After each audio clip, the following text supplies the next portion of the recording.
There are war stories that echo through the decades, narratives of bravery, sacrifice, and human triumph in the face of the impossible. But there are also those stories that are rarely told, accounts whispered in dark corners of veteran bars, memories that make men hardened by battle shudder decades later. This is one of those stories. A story about an enemy that didn't carry rifles, that didn't follow commanders' orders, that couldn't be negotiated with or surrendered to. An enemy that crawled through the shadows of Vietnam's jungles, silent, relentless, and absolutely terrifying. In the depths of Southeast Asia's tropical forests, where suffocating humidity mixes with the smell of wet earth and decomposing vegetation, lives a creature that defies our modern understanding of size and ferocity among invertebrates. The Scolopendra gigantea, popularly known as the Vietnamese giant centipede, isn't just another tropical insect. It's a predator evolved through millions of years to be perfection in arthropod form. With bodies that can reach up to 40 centimeters in length, these creatures represent something primordial, something that touches ancestral fears deeply rooted in the human psyche. But before we fully dive into this journey through the jungles of Vietnam and the shadowy corridors of military memory, I need to make a quick request. If you're enjoying this content, please subscribe to the channel and leave a comment saying what time it is right now where you're watching. It's always fascinating to see how these stories travel around the world, connecting people in different time zones, all united by interest in the extraordinary and unknown. Now, let's return to the jungle. When the first American soldiers stepped onto Vietnamese soil in the early 60s, they were prepared to face guerrillas, ingenious traps, and hostile terrain.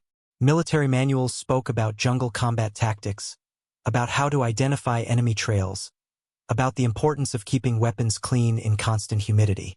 But no manual, no training at Fort Benning or Camp Pendleton, no briefing lecture could have prepared these young men for what awaited them in the darkest hours of night, when the jungle came alive with indescribable sounds and movements in the shadows. The first documented account of an encounter between American troops and giant centipedes comes from a reconnaissance patrol in March 1965. A Marine Corps platoon was establishing a defensive perimeter near the demilitarized zone when Soldier James Mitchell, a 19-year-old from Texas, felt something moving inside his boot. Initially, he assumed it would be one of the many smaller insects that constantly invaded soldiers' equipment. But when he removed the boot and turned it over, what fell out wasn't a simple insect. It was a creature the size of his forearm, with a segmented body of dark brown, almost black, dozens of legs moving in coordinated waves, and a pair of venomous forcipules that gleamed in the faint flashlight. Mitchell wasn't a man easily frightened. He had grown up on a ranch, dealing with scorpions, spiders, and rattlesnakes since childhood. But this was different. The way the creature moved, not in panic or attempting escape, but deliberately, almost purposefully, as if assessing the situation. The other soldiers quickly gathered around, their reactions ranging from morbid fascination to visceral revulsion. One of the men tried to drive the centipede away with the butt of his rifle, but the creature was surprisingly fast, disappearing into the undergrowth before it could be removed. That night, Mitchell couldn't sleep, not from concern about possible external threats, but from the memory of that creature in his boot. He kept feeling phantom movements on his feet, waking with a start several times, compulsively checking his sleeping bag. This would be just the first of many encounters that would profoundly mark his psyche and that of thousands of other American soldiers in the years to follow. To truly understand the psychological impact of these creatures, we first need to comprehend their extraordinary biology. The Vietnamese giant centipede is a member of the class Colobida, carnivorous arthropods that have existed on Earth for over 400 million years.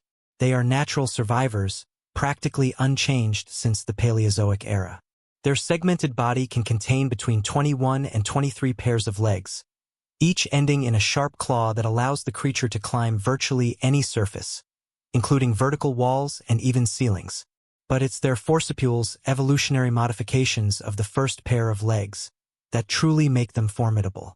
These pincer-shaped structures contain venom glands capable of injecting a complex mixture of toxins. The venom is generally not lethal to healthy adult humans, but the pain is described by victims as excruciating, an intense burning sensation that spreads rapidly from the injection point. Soldiers who were bitten reported pain so severe that some even requested morphine, comparing the experience to being pierced by a hot iron. Captain Robert Henderson, an Army doctor stationed in Da Nang between 1967 and 68, kept detailed records of centipede bite cases. In his notes, which were only declassified decades later, he described more than 70 distinct cases of soldiers who sought medical treatment after encounters with these creatures. The symptoms varied but followed a consistent pattern. Immediate and intense pain at the bite site, followed by swelling that could make a finger or hand double in size within hours. Some soldiers developed fever, nausea, and in rare cases, more severe allergic reactions.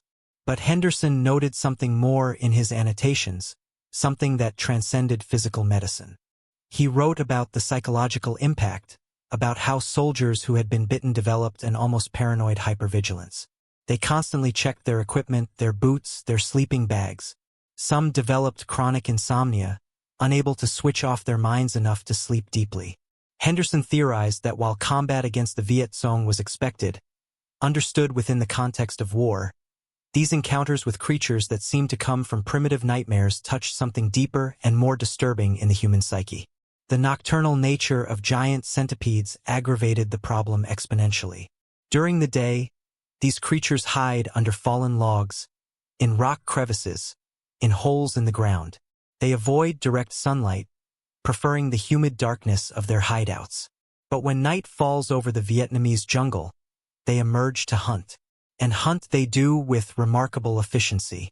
These centipedes are opportunistic predators, feeding on practically anything they can subdue, including large insects, spiders, small rodents, lizards, and even young snakes. For American soldiers, the night in the jungle was already sufficiently challenging. The darkness was so dense you literally couldn't see your own hand in front of your face.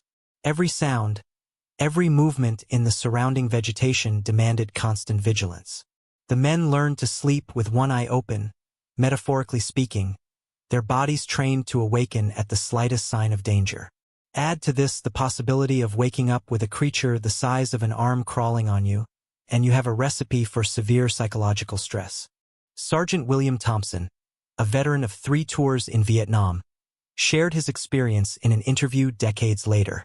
He described one particular night that remained etched in his memory with crystal clarity.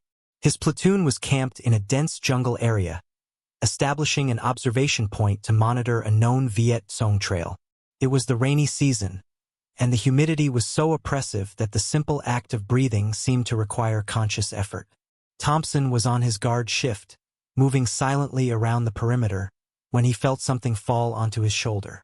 His first thought was that a branch had fallen from a tree above, but then he felt movement, an undulating slide that was unmistakably organic. With his heart racing, he slowly moved his flashlight to look at his shoulder. There, moving deliberately toward his neck, was one of the largest centipedes he had ever seen, its body gleaming slightly with moisture, its many legs finding purchase on the texture of his uniform. Thompson froze. All his training, all his soldier's instinct was momentarily overridden by a primordial fear. He knew that any sudden movement could provoke the creature to attack. With visibly trembling hands, he slowly, very slowly, tried to brush it off. But the centipede resisted, its claws firmly gripping the fabric. In the end, it took the help of another soldier, using 2 sticks to gently remove the creature and release it away from the perimeter. Thompson admitted that from that point on, he developed a pre-sleep ritual, obsessively checking every inch of his equipment, a practice he maintained even decades after returning home. But not all encounters ended so peacefully. In August 1968, during the Tet Offensive, an infantry platoon was holding a position in an abandoned structure on the outskirts of Hue. The building, partially damaged, offered limited cover but was strategically important. During the night, while the men rested in shifts, sudden screams of pain echoed through the darkness. Soldier Daniel Reeves had been bitten on the face while sleeping, the centipede apparently falling from the deteriorated ceiling directly onto him. The bite, located near his left eye, swelled dramatically in the following hours. His eye became completely closed, and the fever that developed left him delirious. With the operational situation still unstable in the nearby streets, evacuating Reeves was extremely risky. The platoon medic did what he could with the limited supplies available, administering antibiotics and painkillers, but the situation remained delicate for several days. Reeves survived, but the experience left him with a debilitating insect phobia that would haunt him for the rest of his life. Stories like these spread quickly among the troops, gaining embellished details with each retelling, feeding a growing mythology around these creatures. Some accounts spoke of centipedes the size of snakes, of surprising strength. Others described encounters with multiple centipedes acting in coordinated fashion, although this is biologically implausible given that these arthropods are solitary creatures. But in a war zone, where stress, fear, and exhaustion were constant, the line between fact and fiction often became blurred. Military commanders initially distrusted these reports, considering them exaggerations or even attempts to avoid duty. But as more and more documented incidents accumulated, as military doctors began reporting consistent patterns of injuries and symptoms, the reality of the situation became impossible to ignore. Internal memos began circulating, guiding officers on how to deal with what was being officially recognized as a troop morale problem. One of the most interesting attempts to address the problem came from Lieutenant Colonel Marcus Brennan, an officer with entomology training before enlisting. Brennan organized educational sessions, trying to demystify centipedes through scientific information. He explained to soldiers about these creatures' behavior, about how they weren't aggressive by nature and generally only bit when feeling threatened or accidentally pressed. He taught practical prevention techniques, methodical equipment checks, the use of improvised repellents, and how to create physical barriers around rest areas. Some soldiers appreciated this rational approach, finding comfort in knowledge. But for many others, no amount of education could erase the visceral fear these encounters provoked. There was something profoundly disturbing about these creatures that transcended logic. Perhaps it was the way they moved, that undulating and alien glide. Perhaps it was the sheer number of legs, defying our common notion of animal anatomy. Or perhaps it was simply that in an environment where soldiers were already constantly on edge, always vigilant against human threats, the idea of also having to worry about threats literally crawling under their skin was simply too much. The psychological aspect was further complicated by the nature of the Vietnam War itself. This wasn't a conventional war with clear front lines and secure rear bases. Soldiers frequently operated in deeply hostile territory, where the distinction between safe area and combat zone was nebulous at best. Ambushes could happen at any moment. Ingenious traps awaited the unwary. In this context, where constant vigilance was literally a matter of survival, adding one more threat, even if not lethal in most cases, amplified the already unbearable stress. Dr. Harold Myers, a military psychiatrist who worked extensively with Vietnam veterans after the war, developed an interesting theory about the disproportionate impact of these creatures. He argued that soldiers could process and deal with human threats within an understandable framework. An enemy sniper, an ambush, even the dangers of capture, these were terrible threats but conceptually understandable within the context of war. But the centipedes represented something categorically different. They were alien, operating under completely different biological logics, indifferent to the human war occurring around them. This otherness, Myers theorized, touched deep evolutionary fears, reminding soldiers of their fundamental vulnerability in ways that conventional combat couldn't. Interestingly, records from Vietnamese soldiers, both from the north and south, show much less concern with these creatures. For local populations, giant centipedes were simply part of the natural environment, no more or less concerning than venomous snakes or large spiders. Many Vietnamese grew up dealing with these creatures, learning from an early age how to avoid them and what to do if bitten. There were even traditional medicine practices for treating bites, although the effectiveness of these was variable. This cultural difference highlighted a frequently overlooked aspect of the Vietnam War, the absolute strangeness of the environment for American soldiers. Most of these young men came from American cities and suburbs, places where wilderness had been largely tamed or eliminated. Even those from rural areas had rarely experienced an ecosystem as vibrant and indifferently hostile as the tropical jungle. Every aspect of the environment seemed designed to cause discomfort, from the suffocating heat and humidity to the incessant mosquitoes, leeches, and yes, the giant centipedes. As the war progressed and more soldiers completed their tours and returned home, stories about centipedes traveled with them. Veteran bars and unit reunions frequently featured discussions about these encounters, with each man trying to outdo the other with increasingly bizarre accounts. These narratives became part of the larger mythology of the Vietnam experience, sitting alongside stories about Viet Cong tunnels, the Ho Chi Minh Trail, and the moral complexities of guerrilla warfare. But for some veterans, the memory of these creatures wasn't just an anecdote to share over beer. It was a persistent and disturbing memory that colored their lives long after returning home. Several psychologists working with Vietnam veterans noted a curious phenomenon.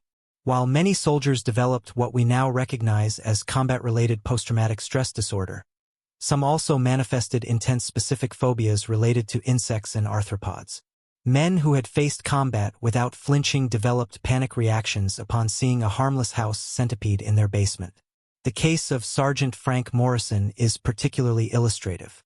Morrison served 2 tours in Vietnam, participating in some of the war's most intense campaigns. He was decorated for bravery multiple times, known among his men as absolutely fearless under fire. But Morrison had had a particularly traumatic experience with a giant centipede during his 2nd tour. He had awakened in the middle of the night to find one inside his sleeping bag, moving along his leg.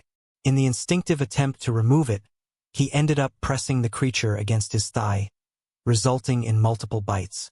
Years later, back at his home in Oregon, Morrison encountered a common house centipede in his bathroom, a creature perhaps 5 centimeters long. His reaction was so severe, so disproportionate to the actual threat, that his wife insisted he seek professional help. During therapy, it became clear that while Morrison had largely processed his combat experiences, the encounter with the centipede had created a separate psychological wound that had never healed properly. Vietnamese fauna as a whole presented unique challenges for American forces. Besides centipedes, there were highly venomous snakes, including the kite and various viper species. There were scorpions, enormous spiders, terrestrial leeches that could penetrate clothing to reach skin. The water harbored its own dangers, from crocodiles to fish with venomous spines. But among all these natural threats, giant centipedes occupied a special place in the jungle's pantheon of horrors, perhaps because their encounters were so common, so invasively personal. Declassified military documents reveal there were even discussions at higher levels about measures to control centipede populations in areas where American troops were stationed. Various approaches were considered, from the use of pesticides to the introduction of natural predators. But each option presented its own problems. Broad pesticides could affect other life forms, potentially creating unpredictable ecological imbalances. Introduced predators could become pests themselves. And fundamentally, the scale of the problem was simply too large. Giant centipedes were native to the region, perfectly adapted to the environment, and their population was sustained by a complex ecosystem that included abundant prey and ideal habitat conditions. In the end, the armed forces settled on practical preventive measures. Jungle survival manuals were updated to include sections on dangerous arthropods. Soldiers were instructed to always check their boots before putting them on, a practice that would become as automatic as checking their weapons. Mosquito nets were encouraged not just as protection against malaria, but as physical barriers against nocturnal crawling visitors. Sleeping areas were instructed to be established away from fallen logs and debris piles where centipedes frequently hid during the day. Still, encounters continued to be common. The nature of jungle warfare meant soldiers frequently had to establish temporary positions in less than ideal locations. During search and destroy operations, which could last days or weeks, maintaining rest areas perfectly clean and free of potential centipede hideouts simply wasn't practical. And the creatures, evolutionarily optimized to find small, dark, and humid spaces, seemed to have a particular talent for finding their way into backpacks, helmets, and even uniform pockets. Corporal Michael Chun, a Chinese-American soldier who served with the 1st Cavalry Battalion, developed a reputation among his unit companions as a centipede hunter. Chun had grown up in San Francisco, but his grandparents, immigrants from China, had taught him about various dangerous creatures from their homeland, including large scolopendras. He didn't have particular fear of them, just a healthy respect. When other soldiers encountered a centipede and panicked, Chun would calmly capture it using a stick and piece of cloth, releasing it away from camp. Interestingly, Chun noticed that centipedes seemed to be attracted to certain things. Areas where food had been left, even tiny crumbs, seemed to attract more of them, probably because the food attracted other insects that were the centipede's prey. Humidity was also a significant factor. During the rainy season, when everything was constantly wet, encounters with centipedes increased dramatically. Chun shared his observations with his platoon, and those who followed his advice reported fewer unwanted encounters. But not even the most careful preparation and knowledge could completely eliminate the problem.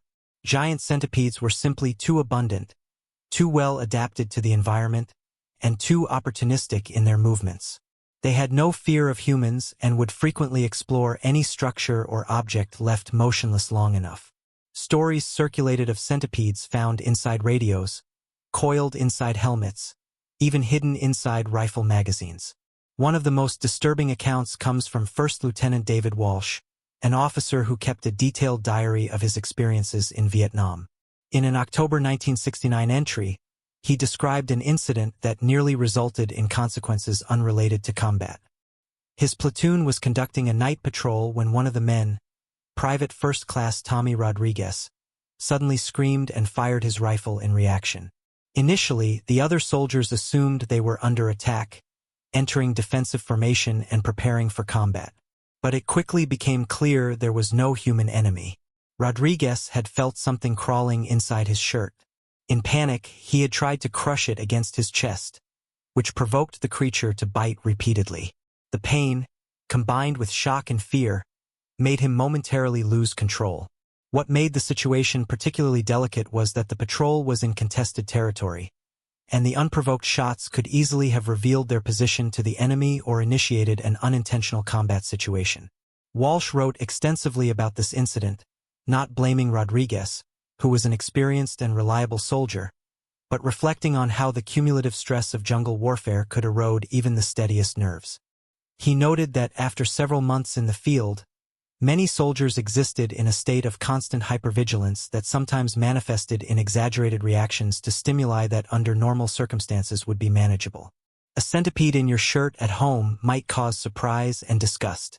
The same centipede in the Vietnamese jungle, after months of inadequate sleep, poor nutrition, and constant danger, could trigger an extreme panic reaction. Military psychologists would later identify this phenomenon as part of a broader pattern of combat fatigue, where a person's ability to process and respond appropriately to threats becomes progressively compromised. Centipedes, as an additional and unpredictable threat in an already overloaded environment of dangers, contributed significantly to this mental erosion. As the war continued and became increasingly unpopular at home, the unique challenges faced by soldiers in Vietnam, including those presented by hostile wildlife, became part of a larger narrative about the human costs of conflict. Documentaries and books about the war occasionally mention centipedes and other natural dangers, although these aspects were often overshadowed by broader discussions about military strategy, war morality, and political impact. But for those who were there, for the men who lived through those long and humid nights in the jungle, centipedes remained a visceral and vivid memory. Many veterans, when describing their experiences, would spontaneously mention these encounters, often with a visible shudder or nervous laugh. There was something about the experience that remained fresh even decades later, a sensory memory that time couldn't completely fade. The end of the war in 1975 brought an end to regular encounters between American soldiers and Vietnamese centipedes, but not to the psychological consequences of these encounters. Veterans continued dealing with various manifestations of trauma, and for some, insect-related phobias remained as a persistent challenge. Veteran support groups occasionally reported members struggling with these issues, and therapists specializing in combat-related PTSD learned to be attentive to these specific phobias as part of a broader picture of trauma. It's important to note that the response to these creatures wasn't universal. Some soldiers found them fascinating rather than terrifying. There were those who collected dead specimens, preserving them in alcohol jars as morbid curiosities. Others took photographs, documenting these encounters as part of their broader record of the Vietnamese experience. And some simply accepted centipedes as one more inconvenience in a long list of jungle discomforts. Captain Eugene Foster, an engineering officer who oversaw facility construction at various bases, developed what he described as a reluctant appreciation for centipedes. In letters to his family, he wrote about how these creatures represented life's resilience, perfect adaptations for their ecological niche. He admired their predatory efficiency, the elegance of their body design. This didn't mean he enjoyed finding them in his tent, but he managed to contextualize these creatures within a broader framework of admiration for the natural world, even when that world was actively trying to make his life miserable. Foster wasn't alone in this perspective. Several biologists and scientists who served in Vietnam saw the war as an unexpected opportunity to study tropical ecosystems that were largely inaccessible before the conflict. They collected specimens, made detailed observations, and some even published scientific papers about their findings after returning home. For these individuals, giant centipedes were subjects of scientific interest rather than objects of fear. But these were exceptions. The modal experience for most soldiers was disgust, discomfort, and varying degrees of fear when it came to these arthropods. And this is an important aspect to understand about the Vietnam War that's often lost in broader discussions about strategy and politics. The daily experience of individual soldiers was shaped as much by small torments and discomforts as by large battles and strategic decisions. Waking up every morning having to check your boots for centipedes. Never being able to completely relax, even during rest periods, because you knew something could be crawling toward you. The persistent sensation of being in alien territory, where even the ground beneath your feet harbored creatures that seemed straight out of science fiction films. These experiences accumulated, contributing to a general sensation of being profoundly out of place, of being an intruder in a world that didn't want you there. And in many respects, centipedes served as a perfect metaphor for the broader American experience in Vietnam. No matter how much superior technology, how many helicopters, how much firepower you brought, the jungle remained fundamentally unconquered and unconquerable. The centipedes would keep crawling, the rains would keep falling, the humidity would keep corroding equipment and morale. You could control territory during the day, but at night, the jungle always reclaimed what was its. Accounts from embedded journalists who spent time with American troops occasionally mention centipedes, usually as local color detail to illustrate difficult conditions. But rarely did these mentions capture the true psychological impact.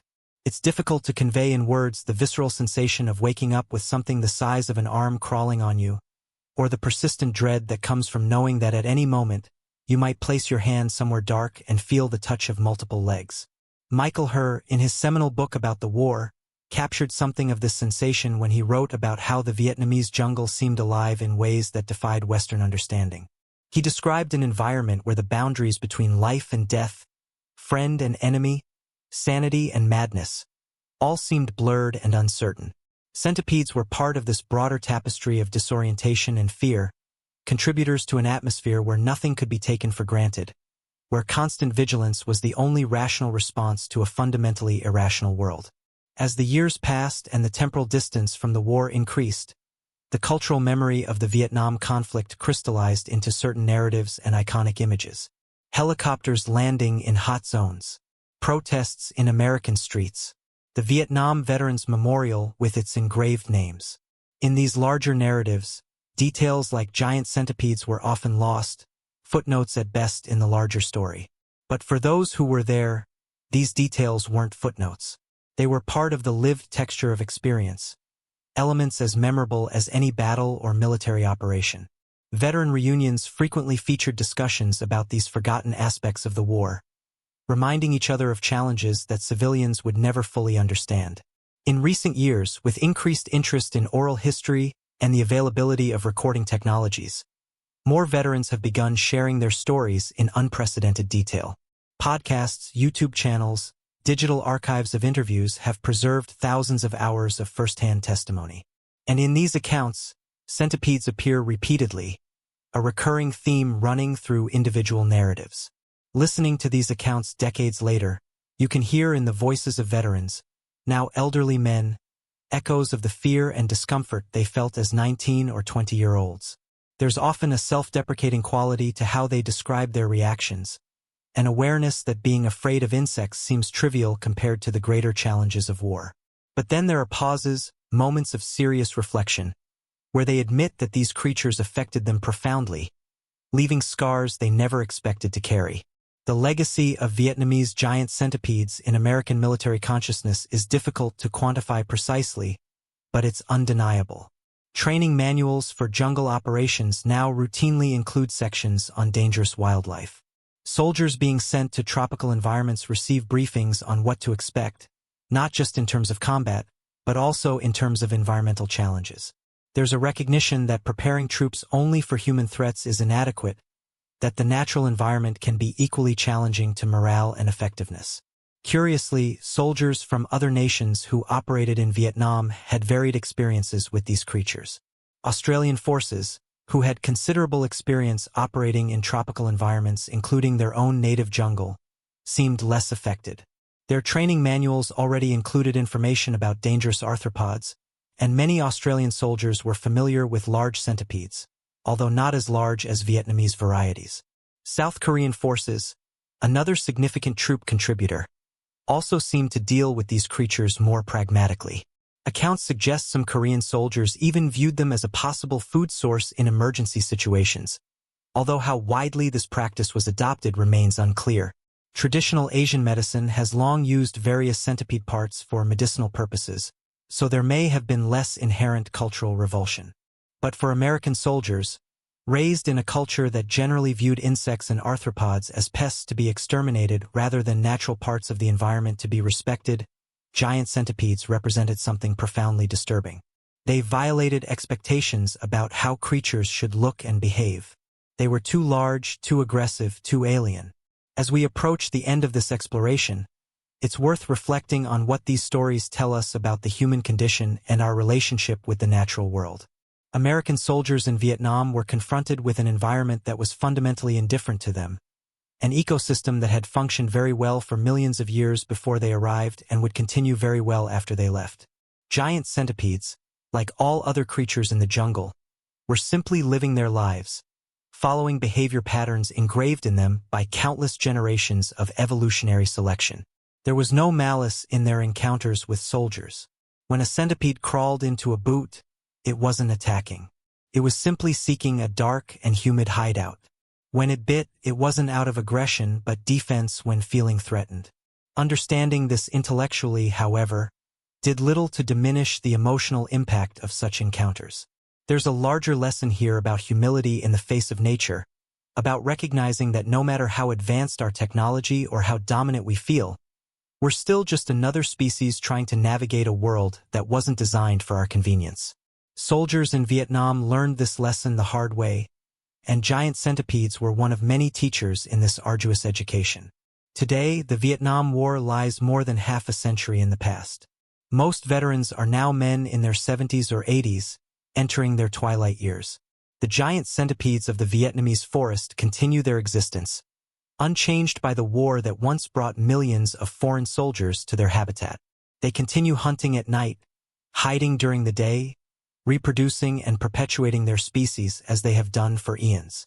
But in the memories of those who were there, these creatures remain vivid and present. They're part of a larger tapestry of experience, threads in the complex fabric of what it meant to serve in Vietnam. And perhaps there's value in remembering these stories, in preserving these particular narratives that aren't about great battles or strategic decisions, but about daily challenges, small but persistent fears, the ways in which war is experienced not just in moments of intense combat but in the long hours between, when you're simply trying to survive in an environment that seems determined to make every moment miserable. The giant centipedes of Vietnam taught a generation of American soldiers about the limits of human control, about the persistence of the natural world, and about how fear can take many forms. Those lessons, acquired in hot and humid jungles half a world away, remain relevant. They remind us that some of the most impactful experiences come not from grand historical narratives but from particular details, from personal moments of terror or discovery that shape who we become. And so we conclude this exploration of the giant centipedes that terrified American troops in Vietnam. May their stories serve as a reminder of the complexity of human experience in war, of the many forms that trauma can take, and of the resilience of those who faced not just the dangers of combat, but also the countless challenges of an absolutely foreign environment. May the Lord God have mercy on all those who suffered, in all ways, during that difficult conflict, and may we find in their stories wisdom to face our own challenges with courage and humility.